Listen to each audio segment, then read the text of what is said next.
Chapter 1: The Ancient Betrayal. In the primordial darkness before memory, when the Black Empire stretched across all of Azeroth like a shroud of eternal night, there existed a being of pure void, Xal'atath. She was no ordinary servant of shadow. Once, she had served as harbinger to Dimensius the All-Devouring, a void lord whose hunger consumed entire worlds. But ambition burned within her essence, a desire to break free from servitude and claim dominion for herself. When Xalatath journeyed to the world of Azeroth, she found it ruled by 4 terrible old gods, Thun, Yogg-Saron, Isharge, and Zoth. Their black empire was vast and terrible, yet Xalatath did not bow before their power. She did not appreciate what they had built, viewing it with disdain.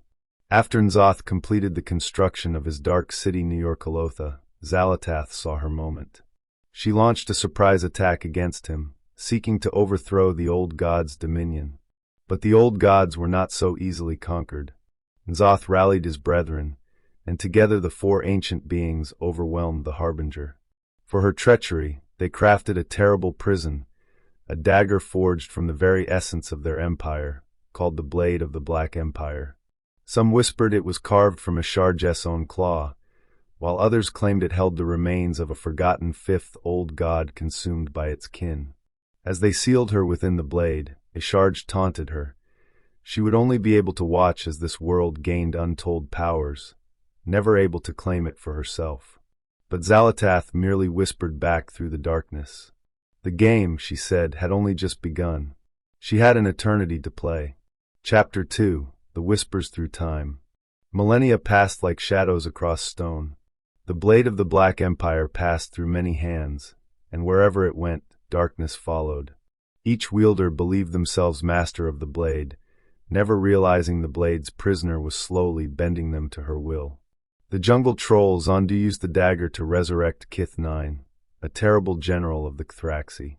The blade whispered its secrets to Modgud, wife of sorcerer Thane Thorissen, who used its power to lay a terrible curse upon grim battle. The human priestess Natalie Celine wielded it to study the void's dark mysteries, pioneering the shadow arts. Through each wielder, Xal'atath learned more about this world and its inhabitants, gathering knowledge like a spider spinning its web. Eventually, the blade came into possession of the Twilight's Hammer cult. These fanatics sought to use Xal'atath to resurrect Zakaj the Corruptor, another ancient servant of the old gods, beneath the tomb of Tyr in Tyrosful Glades.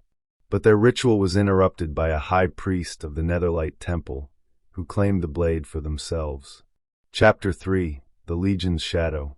During the 3rd invasion of the Burning Legion, the blade of the Black Empire became an artifact weapon wielded by shadow priests against the demonic onslaught. The blade enhanced its wielder with terrible shadow energies, but it was Xal'atath's voice that truly set this weapon apart. She spoke constantly to those who carried her, whispering observations about their enemies, mocking their limited understanding of reality, and hinting at truths that lay beyond mortal comprehension. She spoke of N'Zoth's looming threat, of ancient powers stirring in the deep. When her wielder approached the Emerald Nightmare, she remarked on how all could be corrupted, dreams and demons alike. In Suramar, she noted how its noble citizens greedily consumed their world's lifeblood. She observed that God King Skovald sought to join the ranks of destroyers, unaware how many who made such attempts were betrayed. Every whisper was a lesson, every comment a manipulation. The priests who carried her were warned not to trust her lies, yet they found her insights invaluable. She was not their ally, but neither was she entirely their enemy. She simply waited, watching, learning everything she could about the heroes who had destroyed her former masters, the old gods. These mortals had accomplished what she could not, and she would use that knowledge when her time came. When the fallen titan Sardras plunged his sword into Xal'atath, corrupting the land with fell energy, the blade was used in a great ritual to drain the poison from the world. Much of Xal'atath's power was drained away in the process, and her wielder either lost or abandoned the blade. But this was merely another thread in the tapestry she was weaving. Chapter 4: Freedom's Price. The blade of the Black Empire fell into the hands of the Naga during their attacks on Kul Tiras and Zandalar. An adventurer seeking to understand the Naga's plans restored the blade's power by feeding it blood and souls. Xal'atath revealed that the Naga sought 3 powerful relics to conjure a storm that would scour all of Azeroth clean. She guided the adventurer to find these relics. In Drustvar, they discovered a high elf named Innes attempting to wield the Void Stone. After Innes fell, Xal'atath drew upon the Void Stone's dark power and possessed the corpse, finally gaining the physical form she had been denied for countless ages. Now wearing flesh like a garment, she smiled with lips that were not her own and walked on legs that had belonged to another. She helped gather the remaining relics, the Trident of Deep Ocean and the Tempest Caller, and brought them to the crucible of storms beneath the precipice of oblivion. But the adventurer who had trusted her soon learned the cost of that faith. Rather than stopping the Naga, Xal'atath offered both the relics and the adventurer to N'Zoth himself, striking a bargain for her ultimate freedom. N'Zoth agreed, severing her essence from the dagger, but keeping the blade for himself. As payment, he bestowed his gift upon the adventurer, a terrible eye that sprouted from their forehead, marking them forever. Xal'atath departed through a portal, confident that she and these heroes would meet again. The blade that had been her prison for eons lay discarded on the ground, its consciousness finally freed.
Chapter 5: The New Dark Legacy.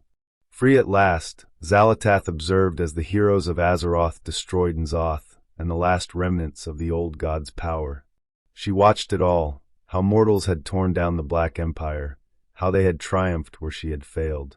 But she did not mourn the old god's defeat. Instead, she saw opportunity. The Black Empire had fallen.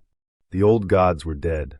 But their ancient blood still ran deep within the cracks of the world, and Xal'atath knew how to use it. She would not repeat the mistakes of her former masters. She would build something new, a dark legacy that learned from both their failures and the heroes' strengths. Her gaze turned to the depths of Khaz-Algar, to the hidden kingdom of Azj-Kahet. Here dwelt the Nerubians, ancient survivors of the Black Empire, who had rejected their old god masters long ago. They were deadly, intelligent, and proud, isolated in their underground realm, slowly declining into poverty and starvation. They were perfect. Xal'atath approached Queen Neferus with an offer: power to make her people great again, transformation through the black blood of the dead old gods. But Neferus was steadfast, refusing to trade her people's freedom for dark gifts.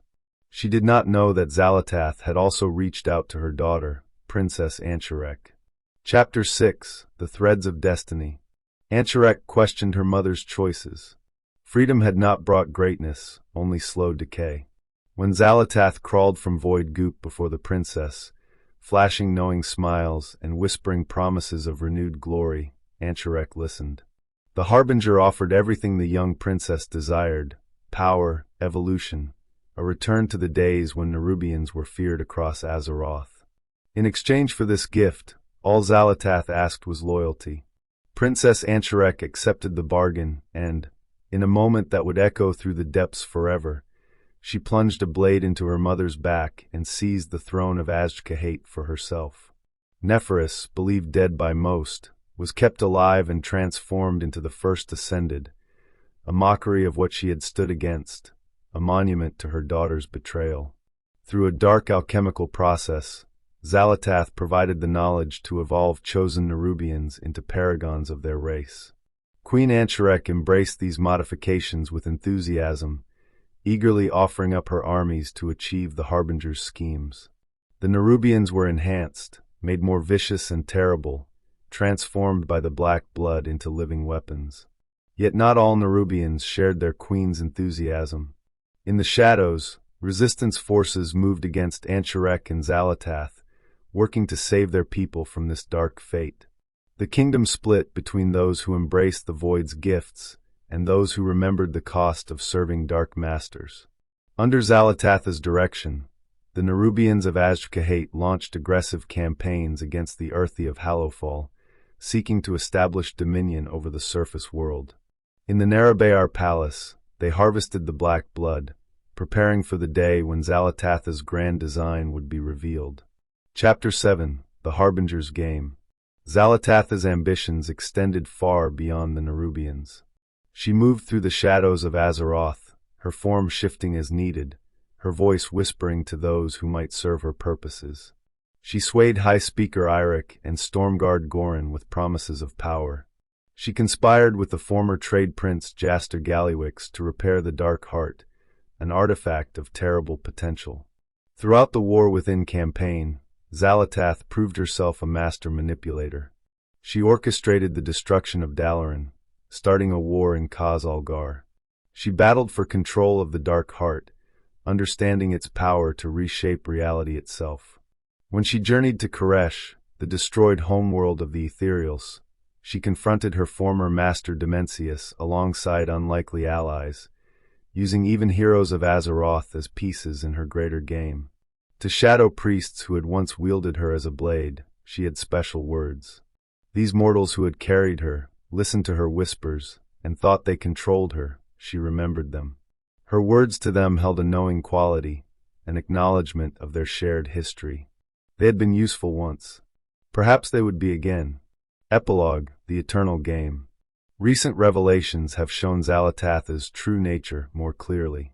She is not an old god, though she is often mistaken for one. She is something else entirely, a being of pure void, possibly an emissary or herald of the Void Lords themselves. Some believe she is connected to Koresh and Dimensius, a corrupted world soul, or an ancient herald from a destroyed realm. The vision of her imprisonment by the four old gods shows her using a more primitive form than their elaborate shapes. She is different from them, an outsider who has always walked her own path. Yet her goals align with the Void's hunger, to corrupt Azeroth's world soul, to bring about an age of darkness that would eclipse even the Black Empire. As the main antagonist of the War Within and throughout the World Soul saga, Xalatath continues to weave her plans. She will be confronted multiple times across Midnight and the Last Titan, her schemes unfolding across 3 expansions.